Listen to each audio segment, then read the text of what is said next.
ఇంట్లో 5గురు పిల్లలుంటే సందడి సందడిగా ఉంటుంది. ఈ 5గురు పిల్లల్లో ఎవరు ఎక్కువ అల్లరి చేసేవాళ్ళు? అంత అల్లరి లేదండి, కొంచెం ఈయనే అల్లరి పెద్ద.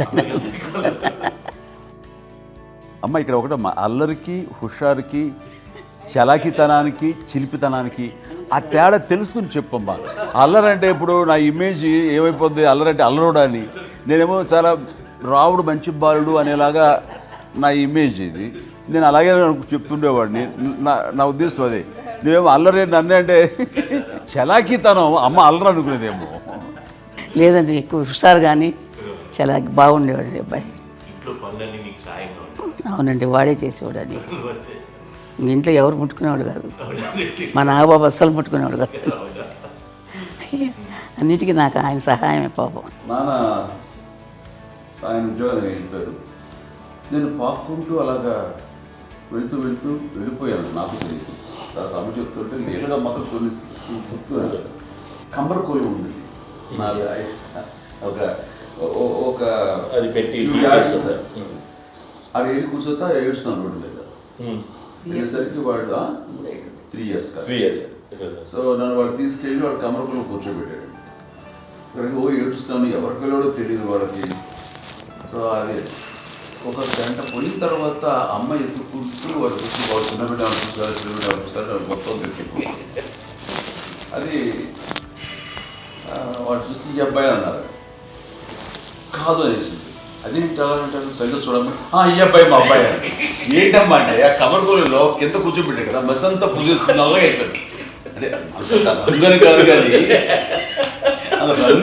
కానీ ఆ కమర్గోళంలో కూర్చోబెట్టడానికి ఆ మసిగిస్తూ ఇంకా నల్లగా అయిపోయాడు. అంత నలుపుడేసాడు నా బిడ్డ కాదని అమ్మ వెళ్ళిపోబోతుంది. మళ్ళీ డౌట్ వచ్చి ఆగింది. అది రావు, నేను నా బిడ్డని తీసుకెళ్ళింది. అప్పుడు ఏం చేశాడు, తాడీస్ కట్టిందో డౌట్ నాకు.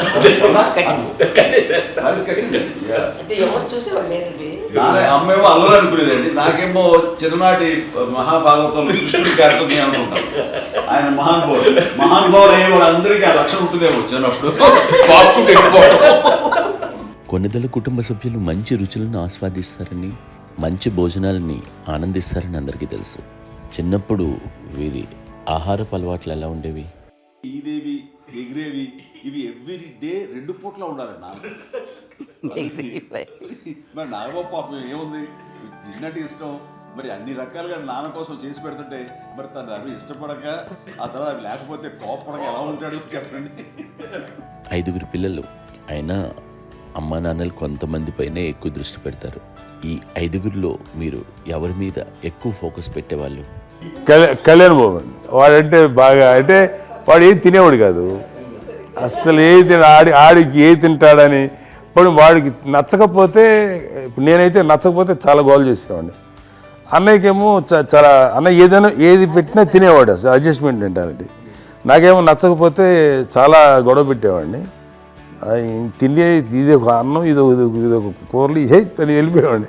అమ్మకు అమ్మతో తిట్టి నాకు వెజిటేరియన్ ఎలర్జీ ఉండేది, అంటే చిరాకు అనమాట. కళ్యాణ్ బాబు ఏంటంటే తనకి ఇష్టమైన ఫుడ్ ఉంటే తింటాడు సైలెంట్గా, బాగలేకపోతే సైలెంట్గా వెళ్ళిపోతాడు. అమ్మకి ఇదేమేంటారండి, వదిలేమో తన తింటాడు.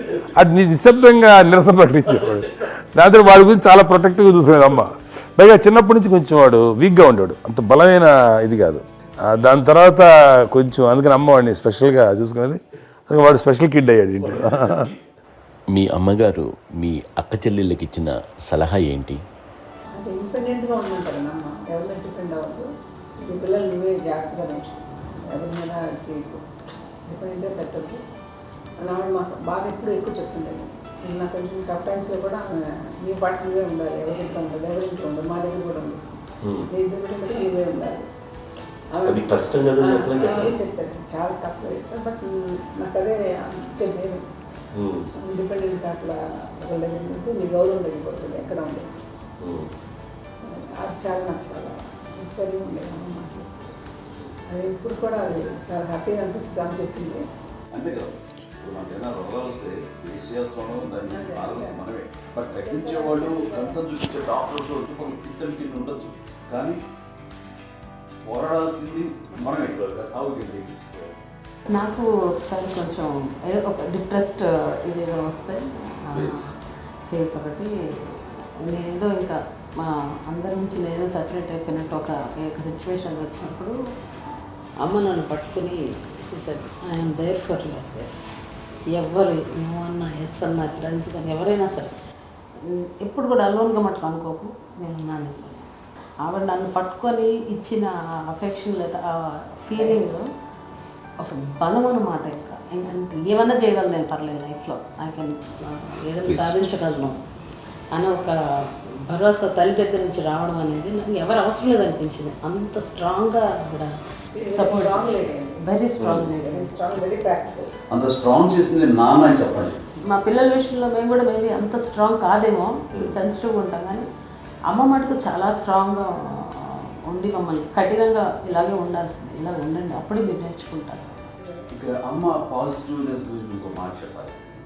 అంటే తన బిడ్డలకే కాదు, ఈ రోజున మా రెండో పాప శ్రీజ కూడా తనకి లైఫ్ చిన్న డిస్టర్బెన్స్ వచ్చింది. ఆ టైంలో కూడా తను ఏమందంటే అప్పుడు నాన్న దగ్గరికి వెళ్ళాను, తను ఇచ్చిన భరోసా, తను ఇచ్చిన మాట వెళ్ళలేని ధైర్యం వచ్చింది నాతో.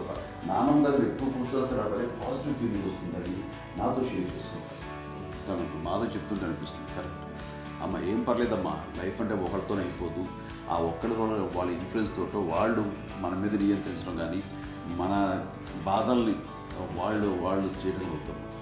జస్ట్ నువ్వు నీ గురించి నీ మనసులో ఏదనిపిస్తే నీ గుడ్ ఫీలింగ్ ఏది వస్తుందో ఆ ఫీలింగ్ ప్రకారం వెళ్ళిపోదు. అంటే ఆ జనరేషన్ పీపుల్ ఎక్స్పెక్ట్ చేయం అలా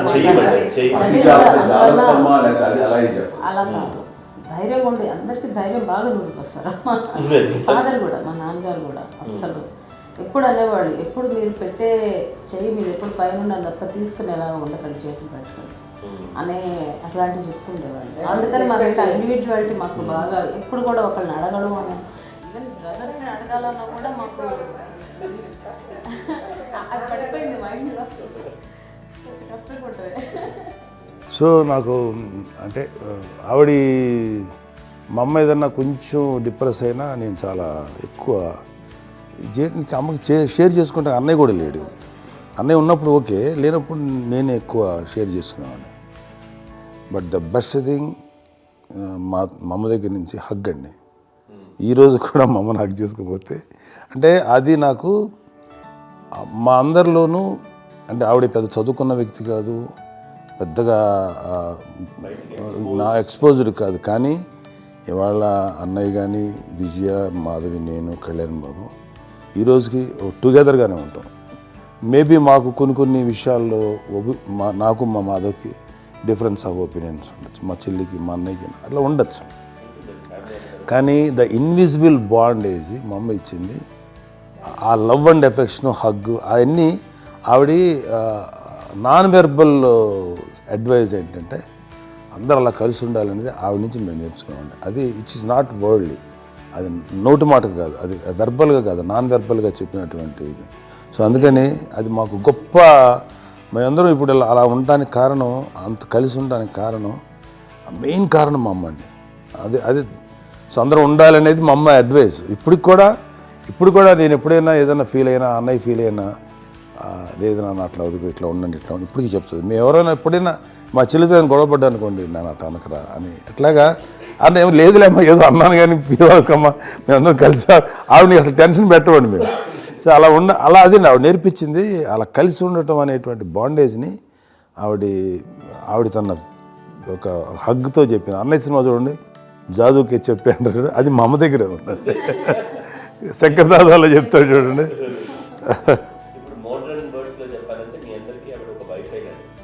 Yes, you can say that. Yes. ఇంకొక అడ్వైజ్ కంటే అండి, అమ్మ విషయంలో నేను గొప్పగా ఫీల్ అయ్యేది, కానీ చాలామంది పెద్దలు రిటైర్ అయిపోయి విశ్రాంతి తీసుకుంటున్నటువంటి పెద్దలందరూ కూడా ఆచరించే విధంగా ఒక విషయాన్ని నేను గమనించాను. ఇప్పుడంటే నా దగ్గర ఉంటుంది కాబట్టి ఉన్నాను. అమ్మ విడిగా ఇంకొక ఇంట్లో ఉండేది, ఎన్ని సంవత్సరాలు నాన్నగారు గౌరవం దగ్గర నుంచి ఉండేది. 5 సంవత్సరాలు ఒంటరిగా ఉండి నన్ను బిడ్డలందరూ ఎవరు మానవులు వెళ్ళిపోయారు, నేను ఒంటరి అయిపోయాను అన్న ఫీలింగ్ అమ్మకు ఎప్పుడు ఉండేది కాదు. తర్వాత బిడ్డలు వాళ్ళ టైం బట్టి వచ్చి చూసుకుంటూ సరిపోతుంది. అది వారమా, నెలక, 2 నెలక, అసలు ఒకసారి రాలేని పరిస్థితిలో ఉంటుంది 5-6 నెలల పాటు. ఇదే ఊళ్ళో ఉంది, పక్క వీధుల్లో ఉండి ఎవరి పనులు వాళ్ళు బిజీగా ఉండి, ఎవరి షూటింగ్ వాళ్ళు బిజీగా ఉంది, ఎవరి ప్రొఫెషన్లో వాళ్ళు బిజీగా ఉంది, ఎవరి ప్రొఫెషన్లో వాళ్ళు బిజీగా ఉంది, తన సంసారం తను బిజీగా ఉండి అనుకోసారి అమ్మ ఏమీ ఫీల్ అవుతారు, ఏంటమ్మా రావట్లేదు, అసలు పట్టించుకోవట్లేదు ఏంటి అంటే అంతేలేమ్మా అని ఇలాంటి నిరసన మాటలు కానీ, ఈసరింపు మాటలు కానీ, లేకపోతే న్యూనతాభావం కానీ ఇలాంటివి ఎప్పుడు అమ్మకు లేవండి. వచ్చారు అబ్బాయి రే ఏం చేసి పెట్టకుండా చెప్పండి అంటూ చాలా పాజిటివ్గా ఉంది. ఇప్పటికీ కూడా తను సెపరేట్ కిచెన్ ఉంది మా ఇంట్లో, మిగతా వాళ్ళందరూ వేరే కిచెన్ వస్తాయి. ఎందుకంటే అమ్మకి మోస్ట్ స్ట్రెస్ బస్ట్ వచ్చేసినా లేకపోతే రిలీఫ్ ఏంటంటే తన కిచెన్లో కూర్చొని వండుకుంటాడు, వండి అందరికి పెట్టాం. ఇప్పటికే కళ్యాణ్ బాబు అక్కడ తిరిగేసి ఎక్కడో చేసి నిరసనలు చేసి మంత్రాకలు చేసి వస్తే అమ్మకి చాలా జాలి. ఆడేదో ఇక మేము గుడ్లో కష్టపడుతున్నాం కానీ ఆడి ఎంటలో వెళ్ళేదిలో మీ టీవీలో వాటిలో అది ఎక్కువగా చూపించేసరికి వాడే కష్టపడతారు, మేము కష్టపడలేదు ఫీల్ అమ్మకి. అందులో వాడు రాగానే ఎలా వచ్చావా అని అమ్మ ఎక్కడ కళ్యాణ్ బాబు అంటే ముందు అమ్మను కానీ ఎక్కడ కళ్యాణ్ బాబు తను ఎక్కడ ఉంటాడు ఏముంటుందో తెలుసు. అది చేస్తారు ఎక్కడ తను వాడికి ఇష్టమైన బిర్యానీ అవి చేసి చక్కగా పంపించి అని చేస్తుంది. అట్లాగా బిడ్డలకి పెట్టడమే తప్ప బిడ్డల నుంచి ఈ వయసులో ఎక్స్పెక్ట్ చేయడం లేకపోగా కొంచెం పట్టించుకోవట్లేదు అనే ఒక న్యూనత భావనలోకి వెళ్ళిపోయి సైకలాజికల్ డిప్రెస్ అయ్యే మదర్ మాత్రం కాదు. ఆ రకంగా మాకందరికీ భరోసా. మేము కూడా పెద్ద అయినా బిడ్డలు వాళ్ళ ప్రవృత్తి ఉద్యోగ రీత్యా వాళ్ళ వృత్తి రీత్యా వాళ్ళు దూరం అయిపోయి మనల్ని చాలా కమ్యూనికేషన్ గ్యాప్ వచ్చినా సరే బిడ్డలు నాకు దూరం అయిపోయి పట్టించుకోవట్లేదు. ఇలాగే చూసేవాళ్ళు వెళ్ళి ఎంత ఇదిగా వదిలేవాళ్ళు గురించి ఇప్పుడు ఏమైపోయానో అలా ఇంత టీచర్ బాధపడలేదు వాళ్ళకి అంటూ నెగిటివ్ సైడ్ ఆలోచించే విధానం ఏమీ అది మా అందరికి ఎంత కంఫర్టబుల్ అంటే అంత కదా. ఎందుకోకపోతే మాదో చూసుకుని మాదో లేకపోతే నాగబాబు వెళ్తుంటాడు కళ్యాణం వల్ల మా విజయ్ చూసుకుంటున్నది సరే నా కళ్యాణ్ బాబు తను చూసుకుంటాడు ఇలా ఎవరో కూడా వెళ్తూ ఉంటాం. బట్ అమ్మ మాత్రం అది వెరీ గుడ్ హెల్దీ. నేను చాలా తల్లిదండ్రులు చూశాను, వాళ్ళు చాలా ఇదిగా ఉంటారు, పట్టించుకోవట్లేదు మేము అర్థం చేసుకోగలము కానీ పట్టించుకోవాలి కదా అనేది ఉంటుంది. లేకపోతే ఫీలే అవుతారు, అలా ఫీలింగ్ ఏమి పైగా బిడ్డలు వస్తే వాళ్ళకి ఏం చేసి పెట్టాలా అనే ఆలోచన ఉంటుంది. అది వెరీ హెల్దీ, చాలామంది ఆచరించాల్సిన గొప్ప విషయం అనుకుంటాను. చిన్నప్పుడు అన్ని ఆనందాలేనా, మర్చిపోలేని దుఃఖాలు కూడా ఏవైనా ఉన్నాయా? అమ్మ చెప్పాలంటే ఓపికకి, గృహిణిగా తన బాధ్యతలు నిర్వర్తించడానికి ఆయన అన్ని రకాలుగా టేకింగ్ కేర్. దీనికి ఒక మంచి ఉదాహరణ నేను చెప్పగలను. అది తలుచుకున్నప్పుడు నాకు కూడా చాలా ఉద్యోగంగా ఉంటుంది, నాకు చాలా ఖండితాలు వచ్చేస్తుంది. అమ్మకి మేము 5 బిడ్డలు అండ్ పురిట్లోనూ 1 year పెరుగో 2.5 years పెరుగో 3 బిడ్డలు చనిపోయారు. నాకు గుర్తెరిగి పొన్నూరులో నేను 6th class చదువుతున్నాను, 6వ తరగతి. అప్పుడు రమణ అనే ఒక అమ్మాయికి 3 years. రమణ అంటే మా ముగ్గురు మా ముగ్గురికి కంటే పెద్దది, మా కంటే పెద్దది, కళ్యాణ్ బాబు కంటే పెద్దది, మాకంటే మధ్యలో పుట్టిన. తనకి అప్పట్లో మా నాన్నగారు ఉద్యోగం ఇచ్చారు, క్యాంప్కి వెళ్ళిపోతుండేవారు. ఏమి ఉంది నాన్న చెప్పాలంటే ఫుడ్లో కష్టపడేవారు, ఇంకా నాన్న చెప్పినట్టు కదా, నాగబాబు చెప్పినట్టు. కానీ ఇంటి బాధ్యత, ఇంటి పనులు, రోగాలు వచ్చిన రుచులు వచ్చిన హాస్పిటల్ తీసుకెళ్ళాలన్న ఏదైనా సరే అమ్మే పడేది. ఆ శ్రమ తీసుకున్న టైంలో అమ్మకి అసిస్టెంట్ నేను సహాయపడుతుండేవాడు, నేను ఉంటుండేవాడు. అమ్మ చేతిలో నాకు ఫ్రెండ్స్ ఆడుకోవటం అలా అది నిజంగా ఎక్కువ నాకు గుర్తేది, నాకు తెలియదు, నాకు లేదు ఫ్రెండ్స్తో తిరగడం అది ఉద్యోగం అమ్మ పట్ల ఉండేవాడు. అలాంటి నేను పిల్లకి బ్రెయిన్ ఫీవర్ వచ్చింది. ప్రభుత్వ ఆసుపత్రి పొన్నూరులో ఆ పిల్లని చేర్పించినప్పుడు 2-3 days అయిన తర్వాత ఒక బ్యాడ్ న్యూస్ వినాల్సి వచ్చింది. తెల్లారికి కాన్షియస్ వెళ్ళిపోయింది, ఏం చేయాలో తెలియదు. అమ్మ వయసు చిన్నది. ఇద్దరు తీసుకుని ఆ బిడ్డని నేను ఒళ్ళో పెట్టుకుని శవాన్ని డెడ్ బాడీ రిక్షాలో ఇంటికి వెళ్ళడం ఇప్పటికీ నాకు గుర్తు. ఆ విజువల్స్ అని నాన్నకి తెలియదు ఏ విషయం, నాన్న ఎప్పుడు వస్తారో తెలియదు, ఎలా కమ్యూనికేట్ చేయాలో తెలియదు. అది తీసుకుని వెళ్ళిన తర్వాత ఇంట్లో పడుకోబెడుతుంటే ఏం చేయలేదు. చుట్టుపక్కల ముస్లిం సోదరులు ఉండేవాళ్ళు, ఫ్యామిలీస్. అక్కడ మసీదు, పొన్నూరు మసీదు పక్కన మా ఇంట్లో అనుకుంది. ఆ ఇంట్లో అందరూ వచ్చి చూసేవాళ్ళు, వాళ్ళే హెల్ప్ చేసేవాళ్ళు. ఏం చేయాలో తెలియదు, నెక్స్ట్ రిచువల్స్ ఎలా చేయాలో, కంపకాలు ఎలా చేయాలో తెలియదు. తను చిన్నది మిగతాలందరూ పసివాళ్ళే. సో ఆయన పరిస్థితుల్లో కమ్మి వచ్చినప్పుడు చుట్టుపక్కల వాళ్ళు వీళ్ళు వచ్చి చేయాల్సిన కార్యక్రమాలు చేశారు. ఆ సమయం నాకు ఎక్కడో కమ్యూనికేట్ చేసి డిపార్ట్మెంట్ ద్వారా నాన్న వచ్చేసరికి అన్నీ అయిపోయింది. ఇప్పటికీ అది నాకు విధంగా మేము ఇలా ఎన్ని కృషిలో ఎన్నుకుంటున్నామంటే ఎలాంటి ఇది లేకుండా జాగ్రత్త అనే ఒక హెచ్చరికలాగా చేస్తూ అండ్ తనని చాలా సపోర్ట్ చేస్తాను.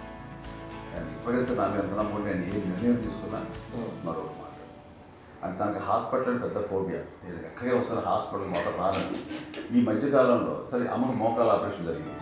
అమ్మ నువ్వు అంత కుంటుతో బాధపడుతున్నావు, అసలు ఈ రోజున వచ్చిన మెడికల్ అడ్వాన్స్మెంట్లో నీకు అసలు ఏ బాధ తెలియకుండా మోకాల ఆపరేషన్ రీప్లేస్ చేస్తారు అని వీళ్ళందరూ చెప్పడానికి భయపడతాను. ఎందుకంటే ఫస్ట్ అలా నాకు సపరేట్ అవుతాను ఎలా చెప్పాలి తెలియదు.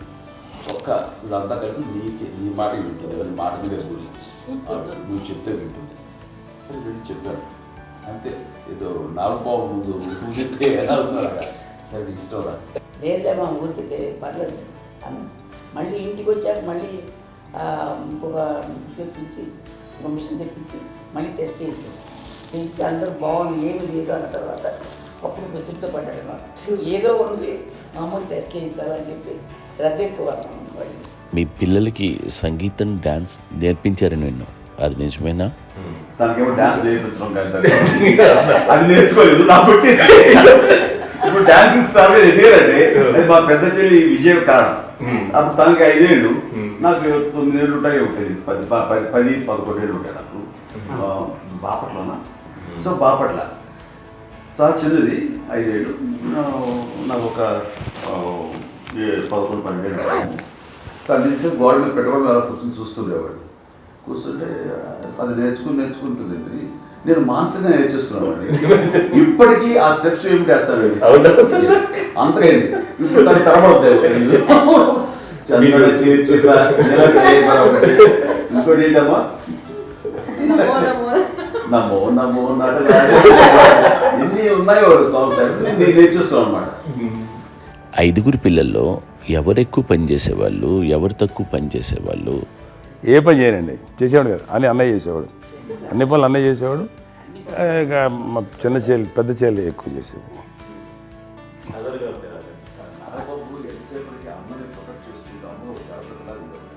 అదే అబద్ధం అండి. అది అన్నయ్య నన్ను గౌరవంగా మాట్లాడుతున్నాడు కానీ అన్నయ్య అవుట్ ఆఫ్ ప్రొటెక్షన్ మాట్లాడుతున్నాడు కానీ అవుట్ ఆఫ్ మాట్లాడుతున్నాడు కానీ అసలు ఎప్పుడు ఏ పని చేయలే. లేదు నిజే ప్రామిస్ అండి, ఏ పని చేసేవాడు కాదు. మా ఇద్దరికి మధ్యలో పాపం అన్నయ్య చాలా పని చేసేవాడు. ఎంత పని చేసేవాడు, నేను ఇచ్చిన తర్వాత మళ్ళీ నాకు ఏదైనా చిన్న పని చెప్తే అది కూడా నువ్వే చేయనివ్వండి. ఆ కోపం వచ్చేది, కోపం వచ్చి ఒకడు కొట్టేవాడు. కొడితే కోపం వచ్చేది తప్ప నేను వెళ్ళేవాడిని కాదు. అమ్మకి ఎప్పుడు ఏంటంటే ఒక ఇదే పని చేయడని, అంతే. నిజంగా ఏ పని చేసేవాడిని కాదు. లేదు లేదు లేదు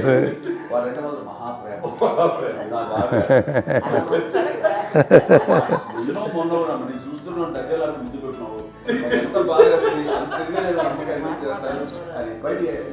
ఆర్టిస్ట్ కాబట్టి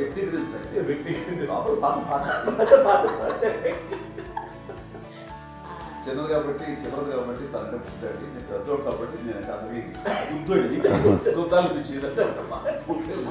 ఎక్కువ కష్టపడింది కానీ మా నాన్నగారి చేతిలో ఎక్కువ అంటే నాన్న బాగా కోపం ఎక్కువ అనుమానించింది కానీ అన్నయ్య పాపం బాగా దొరికేసేవాడు పాపం. ఒకసారి అంటే మరి మాకే అనిపి ఏంటి ఇంత దారుణంగా ఉంది నాన్న మీద కోపం వచ్చేది. నాకు నాన్న మీద కోపం వచ్చేది, ఆయన చూసి బాధ అనిపించేది. అమ్మాయి ఏమనేది కాదు. సరే అయినా సరే ఎప్పుడు కూడా పోనీ అన్ని చేసినా మళ్ళీ తను హైపర్ యాక్టివ్ అన్నయ్య ఫుల్. ఇప్పటికీ ఉన్నాడు. ఇప్పుడు ఈ రోజు కూడా అదే అన్నయ్య సేమ్ హైపర్ యాక్టివ్. యూజువల్గా పెద్ద కొడుకు కొంచెం అంటే సూపర్గా ఒక నిదానంగా ఉంటాడు అంటారు. బట్ అన్నయ్య దానికి జస్ట్ ఆపోజిట్. యూజువల్గా ఆఖరి పిల్లలు హైపర్ యాక్టివ్ ఉంటారు, అన్నయ్య పుట్టడమే భయంకరమైన హైపర్ యాక్టివ్. ఒకప్పుడు అమ్మాయిల్ని ఎక్కువగా బయటికి పంపించేవాళ్ళు, అబ్బాయిల మీద కూడా అనేక ఆంక్షలు ఉంటూ ఉండేవి. మీ పిల్లల్ని అలా ఆంక్షల మధ్య పెంచారా, లేకపోతే పూర్తి స్వేచ్ఛనిచ్చారా? అంటే మాకు మా నాన్నగారు కానీ మా అమ్మగారు కానీ అండి మాకన్నా చాలా బ్రాడ్ మైండ్ ఉన్న వ్యక్తులండి. ఎందుకంటే పిల్లలు ఎక్కడైనా బయటికి వెళ్తే ఇప్పుడు మేమైతే భయపడిపోతాం. మా విజయ్ కానీ మా చిన్న చెల్లి అన్నయ్య నేను అందరం కూడా ఇవాళ ఉన్న పరిస్థితిలో వాళ్ళు ఎప్పుడు భయపడేవాళ్ళు కాదండి. ఎక్కడికి వెళ్తాను వీళ్ళని ఇచ్చేవాళ్ళు, లేట్ అయినా అసలు ఏమనేవాళ్ళు కాదు. లేకపోతే ఏదైనా మోటార్ బైక్లు వేసుకున్నాం, లేకపోతే కారులో ఎట్లా పడితే ఎట్లయినా సరే ఏమనేవాళ్ళు కాదు. వాళ్ళు తెలియకుండానే మాకు ఒక ఫ్రీడమ్ ఇచ్చారండి. సో దట్ అదే ఆ ఫ్రీడంలో భాగమే అన్నయ్య కానీ ఇండస్ట్రీకి వెళ్ళాలంటే కూడా ఒక వ్యక్తి ఒక కొడుకు ఒక గొప్ప కెరీర్ని పర్సూ చేసుకుంటూ వెళ్తున్నప్పుడు నాన్నగాని అమ్మగానే ఓపెన్ మైండ్ తోటి అసలు నువ్వు వెళ్ళి నాన్న ఎంతకాలం వెళ్తావచ్చు, నువ్వు ప్రయత్నించని చెప్పి అలా వదిలేశారండి. అన్నయ్య కూడా ఏంటంటే మోస్ట్ రెస్పాన్సిబుల్గా వెళ్ళి చాలా మేజర్ అమౌంట్ అన్నయ్యకి కూడా పెద్ద అమ్మ వందలు ఇచ్చేది కాదు. కరెక్ట్గా ఆ ఇన్స్టిట్యూట్లో చదువుకునేటప్పుడు ఎంత ఇవ్వాలో కరెక్ట్గా ఇచ్చేది. తనకి ఎక్స్ట్రా ఖర్చు పెట్టుకున్నా అంటే అట్లా ఉండేది అంతే కదా. అంత జాగ్రత్తగా అన్నయ్య కూడా అంత రెస్పాన్సిబిలిటీగా రెసిప్రోకేట్ చేసి అందువల్ల మా అమ్మ నమ్మకం మా అమ్మ కానీ మా నాన్నగారి నమ్మకాన్ని ఎప్పుడు అది పాడు ఇంత నమ్మకానికి 10 times ఇచ్చాడు. ఏ వయసెస్ వైపు కానీ ఏ అలవాట్ల వైపు కానీ ఎందులో ఇండల్జ్ అవ్వకుండా నాకు నేనుగా నియంత్రించుకుంటూ సరైన మార్గంలో వెళ్ళేలాగా నాకు వెళ్ళటానికి లోపల ఆ స్ట్రాంగ్ థాట్ అడగగానే వాళ్ళు రెసిస్ట్ చేస్తే ఇచ్చానని ఆపేశారు అని ఏదో చిన్న రిలక్టెంట్ ఫీలింగ్ ఉంటుంది. వాళ్ళ మీద చిన్న కోపం నిరసన ఉండేది. వాళ్ళు అలా లేకపోవడానికి వాళ్ళు వెంటనే అడిగిన వెంటనే జాగ్రత్త అనే నిర్ణయం నీది కానీ జాగ్రత్త అని హెచ్చరిక చేయడంతో నాకు మరింత బాధ్యత తిరిగి గుర్తు తిరిగి నేను నడుచుకుంటూ వెళ్ళాను. కాబట్టి అది నాకు ప్లస్ అయింది వాళ్ళ దగ్గర. అంటే మదర్ అంటే తల్లినే కాదు, మదర్ ఫీలింగ్ ఎవరిచ్చినా సరే అది నానైనా తల్లితో సమానం అనుకుంటాను. నాగబాబు చెప్పినట్లుగా అట్లాగా అలసిపోయి వచ్చిన నాకు కాళ్ళు నొక్కుతూ ఉంటే నాకు భయం వేసేసేది. ఆ తర్వాత పడుకో గలవాయించేవాడు, అది కూడా కోపంగా. అంటే ఉదాహరణ అంటే మళ్ళీ అదే నాకు మళ్ళీ తిడతారు, ఎందుకు కాపు పడుకుని ఎక్కడ నిద్ర వస్తుంది నాన్న అనుకుంటుంటే. సో ఆ రకంగా నాన్న తన ప్రేమను చూపిస్తుంటారు. ఆ తర్వాత గోండా టైంలో కూడాను నేను ట్రైన్ కింద వెళ్తుంటే నాన్న అక్కడే ఉన్నారు, రాజమండ్రి దగ్గర ఆ ప్రాంతంలో షూటింగ్. ఆయన చాలా కోపం చేస్తుంది, ఇలాంటి చేస్తుంటావు నువ్వు, ఏదైనా అయితే ఏంటి అది చెప్పి. ఏం పర్లేదన్నా ఏమవుతుందో అన్ని రకాల సేఫ్టీ అన్ని రకాల జాగ్రత్తలు తీసుకున్నాం. ఈ రోజున్న సేఫ్టీ అప్పుడు లేదు. అయినా సరే రేపు పొద్దున నీ కొడుకులు ఇలాంటి పరిస్థితులు నీకు తెలిసి వస్తారు అప్పుడు అనేవాడు. ఎన్నిసార్లు అమ్మ అనేవాళ్ళు. నాకు నిజంగానే మగధీర టైంలో గుర్రం ఎక్కుని ఆ రోడ్డు మీద పడిపోయేది అని అన్నప్పుడు నాకు ఆ ఫస్ట్ టైం ఆ ఫీలింగ్ కలిగింది. అలాగే పీటర్ హెయిన్స్ అనేవాడు ఫస్ట్ మగధీరలో జంప్ చేస్తారు, మోటార్ బైక్ జంప్ చేసినప్పుడు ట్రైన్లో పీటర్ హెయిన్స్ అంత హైట్ నుంచి 20 feet 25 feet హైట్ నుంచి పడిపోయి మొత్తాన్ని బోన్స్ని ఇరగొట్టుకుని వాడు 7 నెలల పాటు 1 year హాస్పిటలైజ్డ్. అది వీడైతే ఏమో తలుచుకుని భయం వేసేసేది.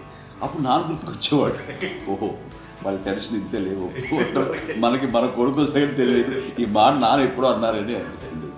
స్వీట్ మెమరీస్ మరి. అత్త కోడళ్ళ మధ్య అనుబంధం ఎలా ఉంటుంది? సురేఖ్ గారితో మీకున్న అనుబంధం గురించి చెప్తారా? మాకండి కోడలు కాదండి, నా కూతురండి.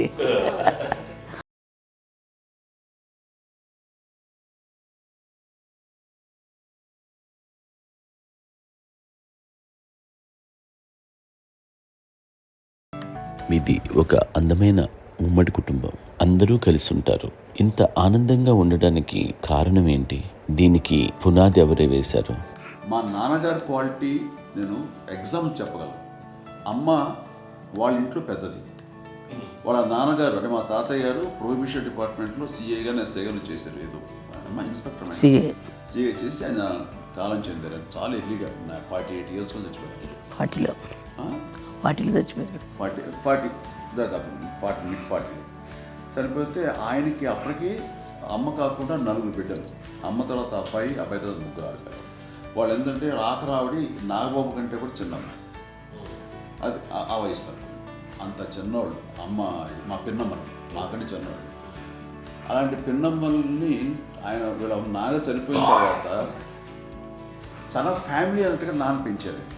నాన్న కూడా అరాకురా శాలరీ మీద బతికేదే తప్ప కూడా కాదు. సో తనకు మిగిలిన దాంట్లో మళ్ళీ ఆ ఫ్యామిలీని చూసుకోవటం, మా అమ్మమ్మని చూసుకోవటం, వాళ్ళ మంచి చెడు చూసుకోవటం. వాళ్ళకు ఇల్లు మాత్రం ఉంది మొగల్తూరులో. ఆ ఇంట్లో వాళ్ళు అద్దెకు వస్తే ఆ కొంచెం డబ్బు నానిచ్చే డబ్బు అక్కడ పొలం కొనిచ్చారు. ఆ పొలం వచ్చేటప్పటితోటి అంతా బాగా చూసుకోవాలి తన ఫ్యామిలీ లాగా. కాబట్టి ఆ నాన్న ఫస్ట్ సూత్రధారి. ఆ అమ్మ కూడా ఫ్యామిలీ బాండింగ్, టుగెదర్నెస్ అనేది స్ట్రాంగ్గా ఉండటానికి నాన్న ఏర్పాటు చేసినటువంటి బీజం. అది అమ్మ కంటిన్యూ చేస్తుంది. మేము ఇవన్నీ చూసి మేము నేర్చుకుని మేము టుగెదర్. అందునే we are very rich in terms of emotional bonding. ఇప్పటికే వాళ్ళ ఏ కష్టం వచ్చినా, ఎవరికి ఏది ఇబ్బంది వచ్చినా సరే మొత్తం అందరం గుమిగూడిపోతాం. ఏ లెవెల్గా వెళ్ళిపోయి మోర్ సపోర్ట్ చేస్తాం. అంటే వీ డోంట్ ఎక్స్పెక్ట్ ఇంకే అంతకు చేయకూడదు. దేస్ ఒకరినొకరు భరోసా.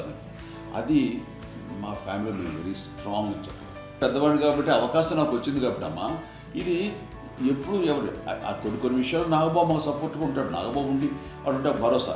అలాగే ఆడపిల్లలు. మీ అందరిలోనూ అమ్మని ఎవరు ఎక్కువ జాగ్రత్తగా చూసుకుంటారు? ఎందుకంటే మేము కూడా గమనించలేని సున్నితమైనటువంటి ఇష్యూస్ లైక్ హెల్త్ విషయం కానీ, అమ్మ మూడు కానీ, అన్నయ్య అంత క్యాజువల్ అంత బిజీ ఉన్నాడు. ఒక అమ్మాయి అలాగే చాలా చిన్న చిన్న విషయాలు కూడా చాలా మెడికల్ ఇంట్రెస్ట్ మాకు కాన్షియస్. అన్నయ్య ఉన్నాడు, అన్నయ్య దగ్గర ఉంది అమ్మ అంటే ఇంకా ఎక్కువ రిలాక్స్ అయ్యాను. అందరికి వచ్చాక మేము అందరం చాలా కంఫర్ట్ అయ్యాం. ఎప్పుడు ఎవరు కొన్ని విషయాలు నాగబాబు మాకు సపోర్ట్గా ఉంటాడు. నాగబాబు ఉండి వాడు ఉంటే భరోసా. అలాగే ఆడపిల్లలు ఇట్లా ఒకరినొకరు అంటే కాంప్లిమెంటింగ్ టు ఈచ్ అదర్ అండి. అవి ఒక్కరు కాదండి. అది వాళ్ళ అమ్మ చూపించే ప్రేమగా నేను చెప్పగలను. కానీ బట్ దీని అందరూ సూత్రధారి నాన్న తర్వాత అది అమ్మ మెయింటైన్ చేస్తుంది. ఇప్పుడు అమ్మ నా ఇంట్లో ఉంది అంటే మనవలు వస్తారు, మనవరాలు వస్తారు, ఆడబిడ్డలు వస్తారు, వెలుబిడ్డలు వస్తారు. ఇల్లు ఎప్పుడు కలగలాడటానికి కారణం అమ్మ. అది మేమందరం ఆచరిస్తుంటాం పండగలకి, పబ్బాలకి. అది నిన్న మొన్న నాగబాబు వచ్చి చాలాసేపు కూర్చున్నాడు. నేను ఇంట్లో లేకపోయినా వచ్చి నాగబాబు కూర్చొని టైం స్పెండ్ చేసి వెళ్ళిపోతుంటాడు. అలాగే చెల్లెలు ఇద్దరు ఆల్మోస్ట్ ఎవ్రీడే మాధ వస్తుంటుంది, తను కూడా వస్తుంది. నేను సాయంత్రం కూడా వచ్చి ఉంటుంది. అమ్మా మధ్యాహ్నం వచ్చి కదా వచ్చి ఇక్కడే భోజనం చేసుకో అలా ఉంటుందండి. ఈ తరం వాళ్ళకి మీరు ఇచ్చే సలహా ఏంటి? కలిసి ఉంటే బాగుంటుందండి. పిల్లలు తల్లిదండ్రులు అక్క చెల్లెలు అన్నదమ్ములు అందరూ కలిసి ఉంటుంది. అన్యోన్యం అంతా సంసారం నిలబడుతుంది. లేకపోతే ఏముందండి, ఇక్కడ విడిపోతారు. విడిపోతే ఎక్కడ ఎవరు బాగా అంతే. ప్రేమలు ఇప్పుడు లేవండి, తగ్గిపోయినాయి చాలా మటుకు. ఏదో ఇంకా వాళ్ళ పనులు చేసుకోవడం ఏదో జరిగిపోతూ ఉంది అనుకోండి. అంత ప్రేమలు ఎక్కడ లేవండి ఇప్పుడు ఈ రోజుల్లో. అంటే ఒకప్పుడు ఒకరికి ఇంకొకరు భరోసాగా ఉండేవారు. అంటే ఎందుకంటే వీళ్ళ పెద్దనాన్నగారి పిల్లలు కూడా ఆయన చూసేవారు. మా నాన్నగారు అన్నయ్య వాళ్ళ బిడ్డలు కూడా పెళ్లి చేశాను. వాళ్ళని కూడా అమ్మే, వాళ్ళ ఆడపిల్లలు కూడా అమ్మే. చూడండి నాన్న ఎట్లయితే తన చెల్లెలు చూసుకున్నారో అట్లయితే నాన్న తరపు అన్నగారి పిల్లలు వాళ్ళు చనిపోయారు తెలియాలి. వాళ్ళ బిడ్డలకి పెళ్ళిళ్ళు, పేరెంటాలు అన్నీ చేసింది అమ్మాయి. అమ్మ అలా చేసింది కాబట్టి అది మాకు మార్గదర్శకం ఉంది. ఇప్పటికీ వాడు కొంచెం ఒక మాదిరి పరిస్థితి ఉంటే వాళ్ళకి ఇల్లు కూడా పెట్టడం కానీ, వాళ్ళకి పెద్దవాళ్ళు ఉంటే కనుక ఎవ్రీ మంత్ మా పెదనాన్నగారి అమ్మాయి ఉంటే ఆడు ఆల్మోస్ట్ 70 వాళ్ళకి ఎవ్రీ మంత్ మా ఇంటి నుంచి మొత్తం వెళ్ళిపోతాం. 10,000-15,000 ఎన్నో సంవత్సరాలు పోతాను బ్యాంక్ వచ్చేది. అదంతా కూడా మా పెద్దలు తెచ్చినది. వాళ్ళు కూడా వచ్చి అమ్మ అంతా ప్రేమగా చూస్తారు, ఇష్టంగా చూస్తారు. అమ్మ ఇందాక చెప్పినట్లు ఇచ్చే మెసేజ్ ఏంటన్నది అమ్మ మాటలో చెప్పాలంటే బంధాలు, బాంధవ్యాలు అన్నది ఎనలేని ఆస్తిపాస్తులు. సో ఎలాగైతే డబ్బు ఎంత సంక్రమించింది, ఎన్ని ఆస్తులు వచ్చాయి ఫిజికల్గా అనే దాని మీద కంటే కూడా ఇవి ఆస్తిగా తీసుకుంటూ దీన్ని విలువ ఎరిగి, గుర్తెరిగి, దాని ప్రభావం తెలుసుకుని అది కనుక మనం ఇచ్చిపుచ్చుకుంటే ఫ్యామిలీలో అంటే దాన్ని ఇచ్చినటువంటి గొప్ప సంపద ఉంటుంది. కష్టాలు వచ్చినప్పుడు డబ్బు తీరుస్తుంది కాదండి, కష్టం వచ్చినప్పుడు ఒక భుజం తీరుస్తుంది, ఒక చేయూత తీరుస్తుంది. అది మన బ్లడ్ రిలేషన్ మనలో మనకి అది ఉండటం అనేది అదృష్టంగా ఫీల్ అవుతుంది. అంటే ఒకసారి అమ్మ చూస్తే అక్కడ ఇండియా అనిపిస్తుందంటే అది ఎవరి ద్వారా సంక్రమించడానికి తన ఆ చెట్టు కొమ్మలమే కాబట్టి ఆ చెట్టుకే మనం ఆపాదించాలి. ఎక్కడో మామూలుగా ఉండాల్సిన వాళ్ళం ఈ రోజున ఈ స్థితిలో ఉన్నాము ఇంతమందికి లైఫ్ రావటానికి దోహదపడ్డాము, ఇంతమంది కలిసికట్టుగా ఉండటానికి ఇదైంది. అమ్మని చూస్తుంటే నాకు ఏమనిపిస్తుందంటే, అబ్బా ఇలాంటి జన్మం మనకు ఎవరికైనా ఉంటుందా? ఇంతమంది మనుషుల చేత కొలవబడేవాళ్ళు, ఆరాధింపబడేవాళ్ళు, అభిమానించబడేవాళ్ళు, ఇంతమంది నా నా వంశమా, నా సంపద అని అమ్మ ఫీల్ అంత గొప్ప ఫీలింగ్ ఎవరికి ఉంటుంది? మా చెల్లెలు కూడా వస్తుందని అనుకోవట్లేదు, సూర్య కూడా ఉంటుందని నేను అనుకోవటం లేదు. అలాంటి గొప్పగా ఇది. అండ్ ఆ రకంగా షీఈస్ వెరీ చాలా గొప్ప జన్మం. అమ్మకి చిన్న మానసికంగా చిన్న ఏదో ఒక డిప్రెషన్ ఏదో వచ్చింది. ఏదో నాన్న గుర్తుకొచ్చో, నాన్న లేరన్నో, లేకపోతే వాళ్ళ అమ్మగారు కూడా అదే టైంలో చనిపోయారన్నో, తన దగ్గర ఉంటారు ఏదో ఉన్నప్పుడు మేము అందరం సపోర్ట్గా ఉండి రా మా పొలాలు నా దగ్గర ఉందిగా అని చెప్పి సపోర్ట్లో అమ్మ వేరేగా ఉంటుంది. ఉన్నప్పుడు ఒకటే మాట అన్నాను, అమ్మ నీలాంటి గర్భం అంటే అంజనమ్మదే గర్భం అని బయట ఎన్నోసార్లు నా ఫ్రెండ్స్ కానివ్వండి, బయట కానివ్వండి, కొన్ని సందర్భాల్లో మీటింగ్లో కానివ్వండి, స్పీచెస్లో కానీ అన్నవాళ్ళు ఎంతోమంది అన్నారు. వాళ్ళు ఆ మాట అంటే రీజన్ తెలుసా నీకు? కోటాను కోటల్లో ఎంతమంది తల్లులకు మీకు వచ్చిన అదృష్టం, నీకు లభించినటువంటి వరం ఎవరు లభిస్తున్నాము? బిడ్డలు ఎంతోమంది చేత కొనియాడబడుతున్నారు, ఎంతోమందికి సహాయపడుతూ ఆ రకంగా వాళ్ళందరి యొక్క ఆశీస్సులు పొందుతున్నారు. అంటే ఎంతోమందికి నిరంతరం హెల్ప్ చేస్తూ వాళ్ళ ఎదురు చూసుకుంటారు. అవి ఆ భగవంతుడు మీరు చేసిన పూజల వలన ఆ భగవంతుడు మన నెక్స్ట్ తరాలకు కూడా మనకి ఇలాంటిది వారసత్వంగా ఇస్తూ అదే రకంగా కొనసాగించేలాగా మాకు అదృష్టాన్ని ఇచ్చారు. ఇంతమంది ఎవరు మీ నుంచి వచ్చిన వాళ్ళే, మీరు నీ ఎంత గొప్ప గర్భం, ఎంత గొప్ప జన్మ ఇది. అలాంటిది నువ్వు ఇలా అవ్వబెట్టి ఎంతసేపు ఇది హై లెవెల్లో ఉండాలి ఫీలింగ్స్గా నువ్వు కానీ. అంటే నువ్వు ఇలాగా కుంగిపోవటమా చెప్పినప్పుడు ఇది నీది కాదు, నాది కాదు, నువ్వు నమ్ముకున్న భగవంతుడు నీకు ఇచ్చింది అనుకుంటావు కదా. నువ్వు ఆ భగవంతుడి కృతజ్ఞత తీర్చుకునేలాగా ప్రతిరోజు ఆయన ధ్యానించు, ఆయన పూజలో ఉండు, నీకు ఆయనే ధైర్యం ఇస్తాడు. అంతేగాని నువ్వు నెగిటివ్ సైడ్ ఆలోచించకమ్మా. మా అందరికీ పాజిటివ్నెస్ ప్రివేల్ చేసిన దానివి, ఇచ్చిన దానివి, అందించిన దానివి. అలాంటి నువ్వు నెగిటివ్ వైపు వెళ్ళిపోకూడదు అనుకుంటే అంతే, మళ్ళీ అటుపక్క ఎప్పుడు వెళ్ళలేదు. ఆంజనేయ స్వామి భక్తి ఆయనలో ప్రవేశపెట్టి చెప్పాలంటే ఆయనకి నేను నన్ను దేవుడు ఇంట్లో నేనే ఇంట్రడ్యూస్ చేశాను మా నాన్నగారు. నానంత ప్రగాఢంగా నమ్మి ఆయన దాని వలన లబ్ధి పొందారు. ఆయన అందులో మమ్మల్ని మించిపోయిన స్టేజ్కి వెళ్ళిపోయారు. ఆయనతోటి ఆంజనేయ స్వామితో ఇంటరాక్ట్ అవుతారు. అట్లా ఆయన నన్ను నమ్ముకుంటారు. ఆయన నానంటారు అంతా నా గురువు, నా పెద్ద కొడుకు అంటున్నారు, పెద్దోడే గురువు.